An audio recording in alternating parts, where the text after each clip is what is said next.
আসসালামু আলাইকুম ওরহমতুল্লাহ। ১২ মার্চ ২০২৬ জাতীয় সংসদের প্রথম অধিবেশন। প্রথম দিনেই নজর কেড়েছে বিরোধী দলের ওয়াকআউট এবং রাষ্ট্রপতির ভাষণ ঘিরে রাজনৈতিক উত্তেজনা। আসুন দেখে আসি কি ঘটেছে সংসদ কক্ষে। দেখুন কি হচ্ছে সংসদের ভিতরে।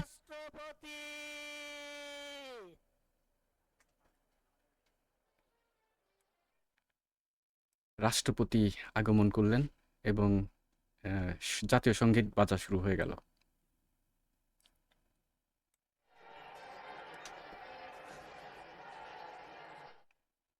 মির্জা ফখরুল ইসলাম আলমগীর এবং প্রধানমন্ত্রী তারা দাঁড়িয়ে সম্মান জানাতে অনুরোধ করলেন।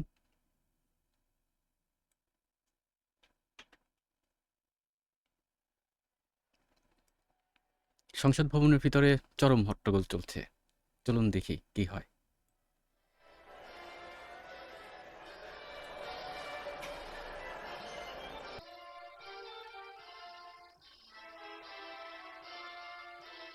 এই যে দাঁড়িয়ে আছেন বিরোধী দলের নেতারা।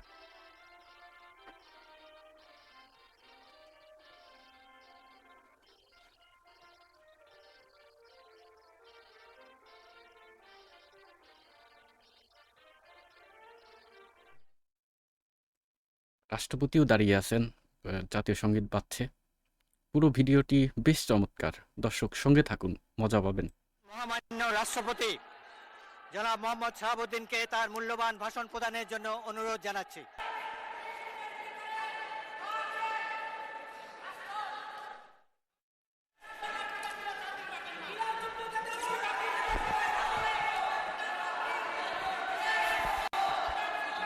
মাননীয় সদস্যবৃন্দ, সংসদের শৃঙ্খলা রক্ষা করুন।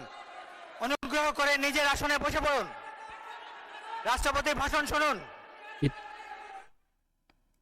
এটি হচ্ছে জাতীয় সংসদের প্রথম অধিবেশনের দিন। বিরোধী দল মানে রাষ্ট্রপতির ভাষণে প্রতি আপত্তি জানান। তারা ফ্যাসিস্ট হিসেবে নানা কথা বলেন। দেখুন এই যে বিরোধী দল কি করছে। বিসমিল্লাহির রহমানির রহিম। সম্মানিত সংসদ নেতা ও প্রধানমন্ত্রী, জনাব স্পিকার ও ডিপ্টি রাষ্ট্রপতি কিন্তু অলরেডি ভাষণ শুরু করে দিয়েছেন।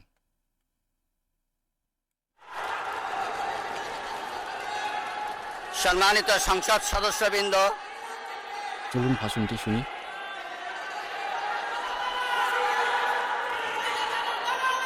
ইতিমধ্যে আমন্ত্রিত অতিথিবৃন্দ, ইতিমধ্যে বিরোধী দল চরম আকারে হট্টগোল শুরু করে দেয় এবং এই যে দেখুন না প্লে কার্ড হাতে নিয়ে তারা মুভ করা শুরু করে, মানে সংসদ বয়কট করার মতো একটা বিষয় ঘটতে থাকে। আপনাদের সবাইকে জানাই আন্তরিক অভিনন্দন ও শুভেচ্ছা।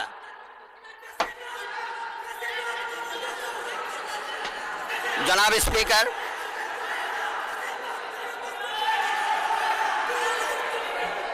ত্রয়োদশ জাতীয় সংসদের রাষ্ট্রপতি মিষ্টি হাসি দিয়ে আবার বক্তব্য শুরু করলেন। হাজারো শহীদের রক্তের সিঁড়ি বেয়ে দীর্ঘ ১.৫ দশকের ফ্যাসিবাদী শাসনের অবসানের পর একটি শান্তিপূর্ণ, অবাধ, সুষ্ঠু ও নিরপেক্ষ নির্বাচনের মাধ্যমে নির্বাচিত প্রতিনিধিদের নিয়ে এই মহান জাতীয় সংসদের যাত্রা শুরু হয়েছে। মাননীয়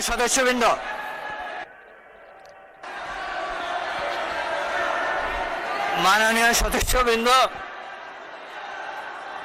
অনুগ্রহ করে আমার কথা শোনার চেষ্টা করুন। প্লে কার্ড হাতে বিরোধী দলের সংসদ মাননীয় সদস্যবৃন্দ, উত্থাপন করবেন না। দয়া করে আপনাদের আসনে বসুন এবং মহামান্য রাষ্ট্রপতির ভাষণ শোনার জন্য অপেক্ষা করুন। এটি নিয়ে কিন্তু জামাতে ইসলামে আমির ৩টি কারণ উল্লেখ করেছেন এবং সাংবাদিকদের প্রশ্নের উত্তর দিয়েছেন। চলুন শুনে আসি তার 3টি কারণ তিনি কি বললেন। তারা কেউ যেন এখানে কোনো বক্তব্য রাখতে না পারে। এই প্রেসিডেন্ট 3টা কারণে অপরাধী, যার বক্তব্য এই মহান সংসদে আমরা শুনতে পারি না। প্রথম কারণ হচ্ছে তিনি সমস্ত খুনের সহযোগী ছিলেন। তার আমলে যে খুনগুলো হয়েছে, একটা খুনের বিরুদ্ধেও তিনি শাসক গোষ্ঠীর প্রতিবাদ করেন নাই সেই খুনে, তিনি কোনো ব্যবস্থা গ্রহণ করেন নাই। প্রেসিডেন্ট রাষ্ট্রের অভিভাবক হিসাবে তিনি জঘন্য অপরাধ করেছেন রাষ্ট্রের নাগরিকদের প্রতি। দ্বিতীয় কারণ ছিল, আপনারা জানেন, আগস্ট মাসের 5 তারিখ 24 সালে তিনি জাতির উদ্দেশ্যে ভাষণ দিয়েছেন। সেই ভাষণে তিনি বলেছিলেন যে তিন ফ্যাসিস্ট প্রধানমন্ত্রী পদত্যাগ করেছেন এবং তিনি তা মঞ্জুর করেছেন। পরবর্তী পর্যায়ে আপনারা দেখেছেন, 2টা মিডিয়ার সাথে সাক্ষাৎকার দিতে গিয়ে তিনি তা অস্বীকার করেছেন, নতুন গল্প সামনে নিয়ে এসেছেন। তিনি জাতির সামনে মিথ্যাবাদী হিসাবে সাব্যস্ত হয়েছে। দেশের প্রেসিডেন্ট মিথ্যাবাদী সাব্যস্ত হওয়ার পরে প্রেসিডেন্ট হিসাবে তার আর কোনো নৈতিক অধিকার থাকে না। 3 নম্বর অপরাধ তিনি করেছেন, তিনি নিজের হাতে অর্ডিন্যান্স সাইন করেছেন। এই জুলাই অভ্যুত্থানের পরে ফেব্রুয়ারির 12 তারিখ নির্বাচন হবে। নির্বাচনের পরে যারা নির্বাচিত হবেন তারা 2টা ক্যাপাসিটিতে নির্বাচিত হবেন। তারা সংস্কার পরিষদের সদস্য হিসাবে নির্বাচিত হবেন এবং তারা একই সাথে সংসদ সদস্য হিসাবে নির্বাচিত হবেন। একই দিনে উভয় শপথ একই ব্যক্তি পড়াবেন। অত্যন্ত দুঃখের বিষয়, সেই শপথ দুটো আমরা নিলেও সরকারি দল নেয়নি। তার প্রথম দায়িত্ব ছিল গেজেট প্রকাশের 30 দিনের ভিতরে সংস্কার পরিষদের অধিবেশন ডাকা। তিনি সেই অধিবেশন ডাকেন নাই। গণভোটে হার পক্ষে ভোট দিয়েছে 70% মানুষ। তিনি 70% জনগণকে, দেশবাসীকে অপমান করেছেন। এখানেও তিনি অপরাধ করেছেন। এই 3 অপরাধের কারণে আমরা তার ভাষণ শুনতে চাইনি এবং আমরা সরকারি দলকেও অনুরোধ জানিয়েছিলাম, স্পিকার মহোদয়কে অনুরোধ জানিয়েছিলাম তাকে যেন ভাষণ দিতে দেওয়া না হয়। তারা আমাদের কথা গ্রাহ্য করেন নাই। আমরা সংক্ষুব্ধ হয়ে সংসদ থেকে বের হয়ে এসেছি। আমরা আগামীতে এই সংসদে কোনো অন্যায়কে আমরা বরদাস্ত করব না এবং মেনে নেব না। আমরা জনগণের স্বার্থের পক্ষে লড়াই করে যাব, অধিকারের পক্ষে লড়াই করে যাব।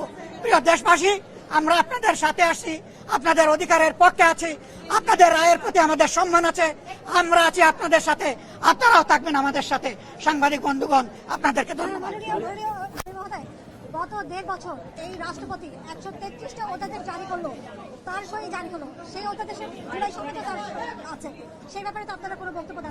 দফায় দফায় বক্তব্য দিয়েছি, আমরা মূল জায়গায় বক্তব্য দিয়েছি। ধরে ধরে একটা করে বক্তব্য দেওয়ার কোনো দরকার নাই। আমরা তার নৈতিক বৈধতা বহু আগে অস্বীকার করেছি, প্রত্যাখ্যান করেছি।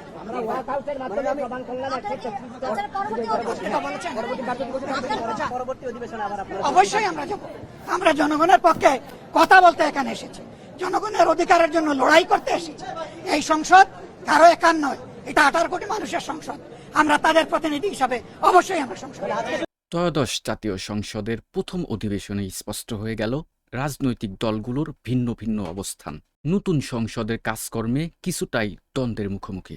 সরকারি দল এবং বিরোধী দলের অবস্থান স্পষ্ট। এক পক্ষ নিয়ম মেনে রাষ্ট্রপতির ভাষণকে স্বাগত জানালেন, অন্য পক্ষ তা নীতিগত এবং রাজনৈতিক অবস্থানের কারণে প্রতিহত করল। এই পরিস্থিতি ভবিষ্যৎ রাজনীতিকে কোন দিকে নিয়ে যাবে সেটি সময়ই বলে দিবে। আপনার মতে এই ওয়াকআউট কি যথাযথ ছিল নাকি জামাত ইসলাম ভুল করেছে? আপনার মতামত লিখুন।